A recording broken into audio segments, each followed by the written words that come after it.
மறுமுறை இந்த காணொளி வாயிலாக உங்களை நான் சந்திப்பதில் நான் மிக்க மகிழ்ச்சி அடைகிறேன். இன்று நாம் ஒரு சில வரலாற்று நிகழ்வுகளை குறித்து நாம் பார்க்க இருக்கின்றோம். அதாவது சிஎஸ்ஐ வெஸ்லி ஆலயம் மன்னார்குடியில் அமைந்திருக்கக்கூடிய அந்த சிஎஸ்ஐ வெஸ்லி ஆலயத்தை பற்றின ஒரு சில வரலாற்று தகவல்களை நான் உங்களிடம் பகிர்ந்து கொள்ள இருக்கிறேன். இந்த தகவல்கள் அனைத்தும் கண்ணால் பார்த்தவர்கள், காதால் கேட்டவர்களிடமிருந்து, எழுதியவர்களிடமிருந்து கேட்டு அறிந்து நன்கு ஆராய்ந்த பிறகு இந்த பதிவை நான் உங்களுக்கு வழங்குகின்றேன். இந்த சிஎஸ்ஐ வெஸ்லி சர்ச் ஆனது 18ஆம் நூற்றாண்டுகளிலிருந்து இதற்கு வரலாற்று நிகழ்வுகள் இருக்கின்றன. 19ஆம் நூற்றாண்டு மிகச்சரியாக சொல்ல வேண்டும் என்றால் 1910ஆம் ஆண்டு எபினேசர் வெப்ஸ்டர் என்கிற வெஸ்லியன் மெத்தடிஸ்ட் மிஷன் ஸ்தாபனத்திலிருந்து ஒரு போதகர் இவர் இந்த ஆலயத்தை கட்டிடமாக கட்டினார். அதற்கு முன்பதாக இருந்த ஆலயம் வரலாற்றிலே தீக்கிரையாக்கப்பட்டன. பின்பு இந்த ஆலயத்திலே ஏறக்குறைய 2026ஆம் ஆண்டு வரையிலான தகவலின்படி 60க்கும் மேற்பட்ட சபை போதகர்கள் இங்கு பணியாற்றி உள்ளனர். ஆரம்ப காலகட்டத்திலே, அதாவது 18ஆம் நூற்றாண்டிலே பிராமண சமுதாயம் இந்த திருச்சபை இருந்த இடத்திலே அதிகம் இருந்தனர். அதன் வாயிலாக அநேக பிராமணர்கள் ரட்சிக்கப்பட்டு மனம் திரும்பி இயேசு கிறிஸ்துவை ஏற்றுக்கொண்டார்கள். இது வரலாற்று உண்மை. இந்த ஆலயமானது அக்ரஹாரத்திலே அமைய பெற்றிருக்கிறது. அதனால் இந்த ஆலயத்திற்கு வரக்கூடிய பேருந்து நிறுத்தம் சர்ச் அக்ரஹாரம் என்று இன்று வரை அழைக்கப்பட்டு கொண்டிருக்கின்றன. நீங்கள் இந்த ஆலயத்திற்கு வர வேண்டும் என்றால் திருவாரூர் டிஸ்ட்ரிக்ட் மன்னார்குடி அதில் அமைந்திருக்கக்கூடிய அந்த பேருந்து நிலையத்திலிருந்து நீங்கள் வர வேண்டும் என்றால் சர்ச் அக்ரஹாரம் ஸ்டாப்பிங் என்று நீங்கள் பயணச்சீட்டு பெற வேண்டும்.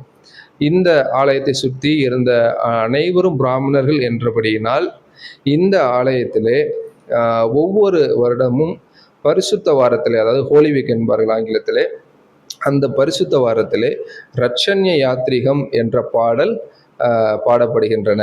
அந்த ஒரு வாரம் மட்டும் அதிகாலையிலே 4 மணி முதல் 6 மணி வரை இந்த பாடல் கேட்கக்கூடும். இந்த பாடலிலே இயேசு கிறிஸ்துவின் பிறப்பின் முதல் உயிர்த்தெழுதல் வரை அனைத்து சரித்திர சம்பவங்களும் விளக்கி கூறப்படும். இந்த பாடலானது H.A. கிருஷ்ணபிள்ளை என்கிற ஒரு கிறித்துவ கம்பனால் எழுதப்பட்ட இந்த பாடலை அவர்கள் நடைமுறையாக வைத்திருக்கின்றார்கள். அதற்கு பிறகு நாம் பார்க்க வேண்டும் என்றால் இந்த ஆலய மணிக்கென்று ஒரு வரலாறு இருக்கின்றது.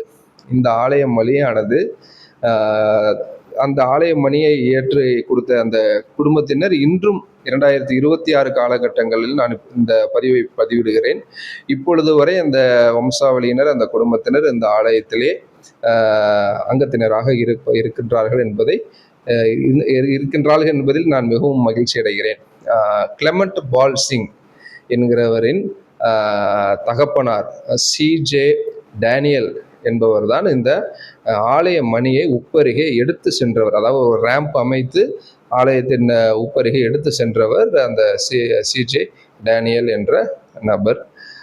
அந்த ஆலய மணியை முதலாக ஒலிக்க செய்தது பைங்காநாடு தாத்தா என்று அழைக்கப்படக்கூடிய ஒரு தாத்தா தான் அக்காலகட்டத்தில் முதலாவதாக அந்த ஆலய மணியை ஒலிக்க செய்தார். இது ஒரு வரலாற்று பதிவு.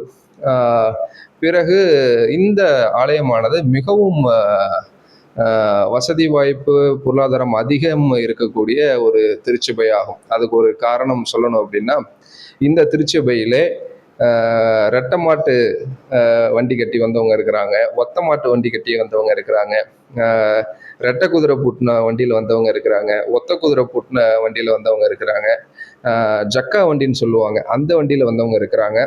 அந்த வம்சாவளியினரில் ஒரு சில குடும்பங்கள் இன்றும் அந்த ஆலயத்தில் அங்கத்தினராக இருப்பது குறிப்பிடத்தக்கது. அதாவது 2026 காலகட்டத்தில் இன்றும் அந்த குடும்பத்தின் ஒரு சில வம்சாவளியினர் அங்கத்தினராக இருக்கின்றார்கள். இது போன்ற பல வரலாற்று சிறப்புகள் இந்த ஆலயத்திற்கு இருக்கின்றன.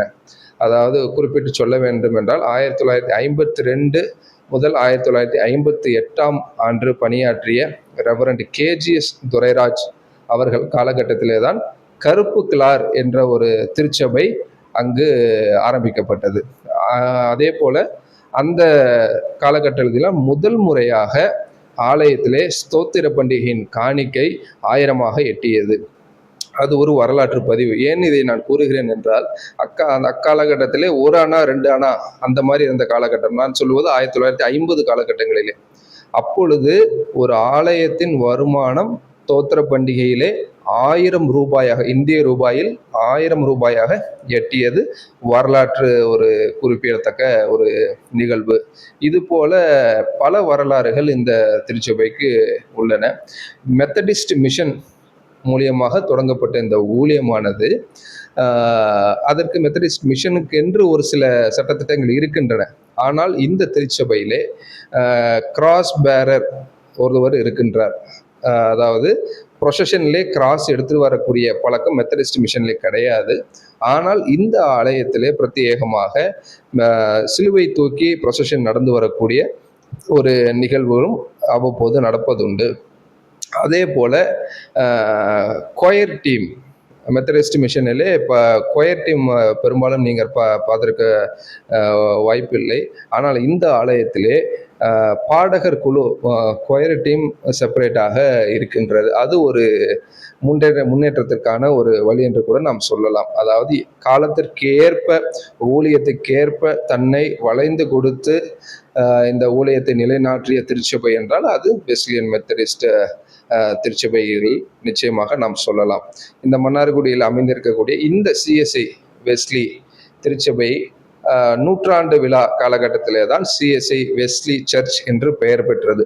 அதற்கு முன்பதாக 1947க்கு பிறகு இந்த திருச்சபையானது சிஎஸ்ஐ சர்ச் என்றுதான் அழைக்கப்பட்டிருந்தது.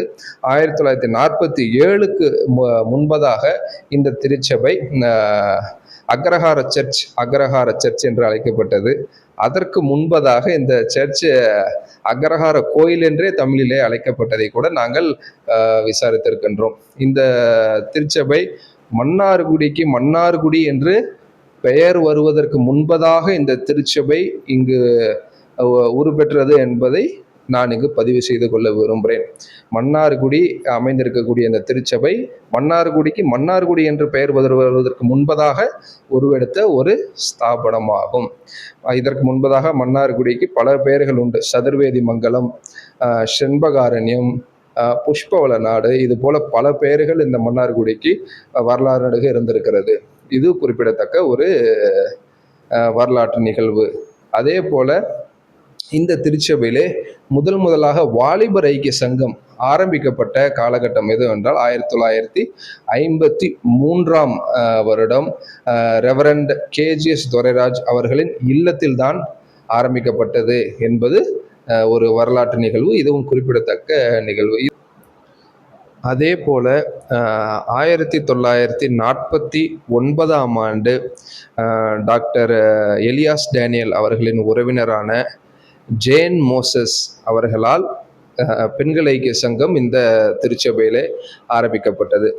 வாலிபர் ஐக்கிய சங்கம், பெண்கள் ஐக்கிய சங்கம் குறித்து நான் ஏன் கூறுகிறேன் என்றால், நான் இந்த திருச்சபையிலே வாலிபர் ஐக்கிய சங்க செக்ரட்டரியாகவும், எனது தாயார் ஹெலன் ஹேமாவதி அவர்கள் பெண்கள் ஐக்கிய சங்கத்தின் பொருளாளராக இருக்கும்படியினால் இந்த இரு தகவல்களை நான் இங்கு பதிவு செய்ய வேண்டிய சூழ்நிலை ஏற்பட்டது. இதே போல இன்னும் பல வரலாற்று தகவல்கள் இந்த திருச்சபைக்கு இருக்கின்றன.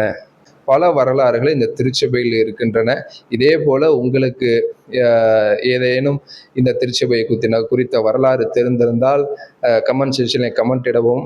அதை நாங்கள் வெரிஃபை செய்துவிட்டு பின்னர் இதில் காணொளியில் நாங்கள் பதிவேற்றம் செய்வோம். நன்றி, வணக்கம்.